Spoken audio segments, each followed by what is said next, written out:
So for today's cooking mukbang, nagluto ta karon no og tinunuan na kapayas with shrimps. Tara, mag-start na tag magluto. So, dari naka-harvest ta og mga kapayas kay ato na siyang giputol kay pwede naman siyang taas. So ato na lang siyang gi-harvest og kanina gi-slice nato siya into cubes og naghiwa sa tag mga lamas, bombay, kamatis ug ahos. Ug atong gigisa ang luya, i-add nato ang uban pang mga lamas para mag-infuse ang flavor. Nag-add ta og mga o ground pepper o gi-add na nato diri ang atong gihiwa nga kapayas. Gisahon sa nato ni siya and maghulat lang ta until na maging slightly brownish siya, and pagkahuman mag-add ta og tubig.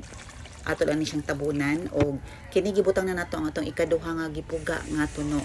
Nagkuha ta og kamunggay atong gihugasan og gi-add na nato diri ang atong gilimpyuhan na hipon or shrimps. Og kanina ang atong first piga na gata, tabunan na nato ni siya and wait until na mubukal.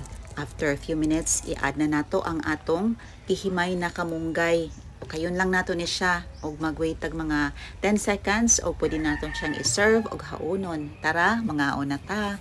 So naata dire atong salad nga gihimo og i-upload na nato ni siya sa atong next video.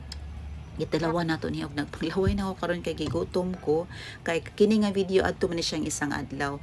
Lami jud kay siya no, basta na ay kapayas og shrimps, perfect jud kay ang lasa. Labi na gitunuan nato.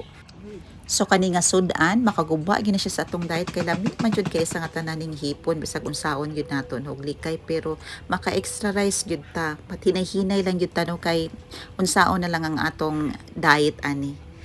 Kana lang. Thank you so much sa paglantaw. See you on my next cooking mukbang. Bye. God bless you all and stay safe.